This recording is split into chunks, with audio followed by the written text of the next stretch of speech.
पाकिस्तान और अमेरिका की क़यादत के दरमियान पहली मुलाकात का माहौल कैसा होगा और इस मुलाकात से क्या एक्सपेक्टेशंस रखी जाए, इस पर बात करने के लिए हम न्यूयॉर्क चलते हैं, जहां से हमारे साथ बैनुल-अक़वामी अमूर के माहिर जहांगीर खटक मौजूद है। Welcome to the show Jahangir sahab. सबसे पहले तो यही बताइए कि इस मुलाकात का माहौल क्या होने वाला है?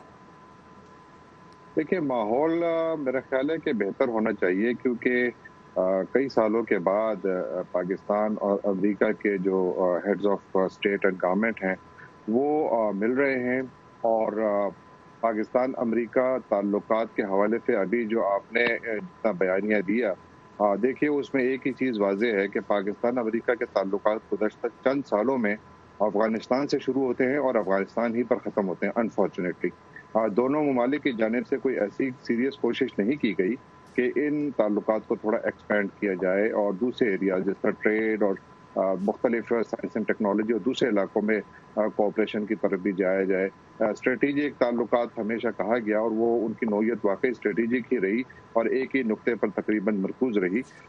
उसकी वजह से ज़ाहिर है बहुत ज़्यादा नैरो बन गया था दोनों के दरमियान बातचीत के लिए जो एरिया था।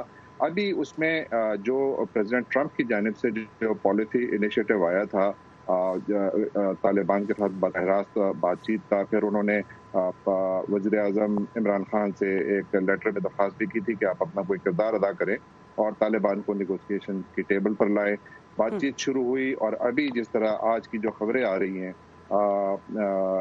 दोहा से, वो यही हैं कि दोनों जानिब से काफ़ी प्रोग्रेस सामने आ रही है। मुझे महसूस ये होता है कि मैं इसकी तरफ शाह महमूद कुरैशी फॉरेन मिनिस्टर जो है, उन्होंने गुज़श्ते दिनों ये बयान भी दिया था कि अगर तालिबान और अमेरिका के दरमियान मुज़ाकरात में कोई पेशरफ्त होती है तो इसका बराह रास्त असर जो है वो ट्रंप खान मुलाकात के ऊपर हो सकता है, यानी वो मुमकिन है। और वैसा ही हुआ, क्योंकि जो ही खबरें आना शुरू हुई कि मुज़ाकरात में पेशरफ्त हो रही है, तो खबरें ये भी आना शुरू हो गई कि ट्रंप खान मुलाकात भी मुमकिन है। और तो फिर ये क्या क्योंकि अगर देखा जाए तो कुछ हल्कों में ये भी कहा जा सकता है कि कहा जाता है कि ट्रंप और इमरान खान की कुछ सियासी पॉलिसियां बज़ाहिर एक जैसी लगती हैं, तो आप क्या समझते हैं कि इन दोनों की शख्सियात और फिर इस मुलाकात का जब अफगान के साथ तालिबान के साथ अमेरिका के मुज़ाकरात हो रहे हैं तो क्या एक्सपेक्टेशंस रखी रहे?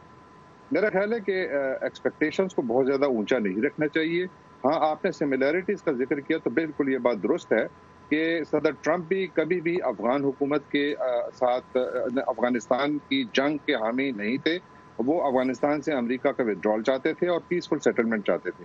प्राइम मिनिस्टर इमरान खान बहैसियत MNA, बहैसियत पॉलिटिशियन साल से यही कहते चले आ रहे हैं कि इस मसले का हल सियासी है, फौजी नहीं है। तो ये एक पॉइंट ऑफ कन्वर्जेंस है और उसी की वजह से शायद अमरीकियों को भी कुछ एतमाद पाकिस्तान पर उनका बढ़ा है, क्योंकि बदएतमादी पाक अमरीका ताल्लुकात का एक बहुत बड़ा खासा रही है गुज़श्ता चंद सालों में। और जब से पाकिस्तान की तरफ से विजिबल एफर्ट्स हुई हैं कि तालिबान को मुज़ाकरात की टेबल पर लाया जाए, तो आप देखिए पाकिस्तान और अफगानिस्तान के ताल्लुकात में भी एक वाज़ेह तब्दीली नज़र आ रही है। प्रेसिडेंट अशरफ गनी ने पाकिस्तान का दौरा किया, उससे पहले उनके नेशनल सिक्योरिटी एडवाइजर ने पाकिस्तान का दौरा किया और फिर उसके बाद अफगान हुकूमत के जो क्रिटिक्स हैं वो और मरी में उनकी मुलाकात हुई। तो ये बहुत सारी ऐसी डेवलपमेंट्स एक साथ हो रही हैं जिसमें पाकिस्तान का किरदार ऐसा महसूस होता है कि पाकिस्तान से जो पॉलिसी चेंज का तकाजा किया जा रहा था कि आप अपना किरदार तरह और भरपूर करें और तालिबान को निगोशिएशंस की टेबल पर लाए ताकि वो थोड़ी फ्लेक्सिबिलिटी दिखाएं, तो मुझे लगता है कि उस पॉलिसी ने उसके अपने समरात कुछ देना शुरू कर दिए हैं। जी, जहांगीर खटक साहब न्यूयॉर्क से हमारा साथ देने के लिए बहुत बहुत शुक्रिया।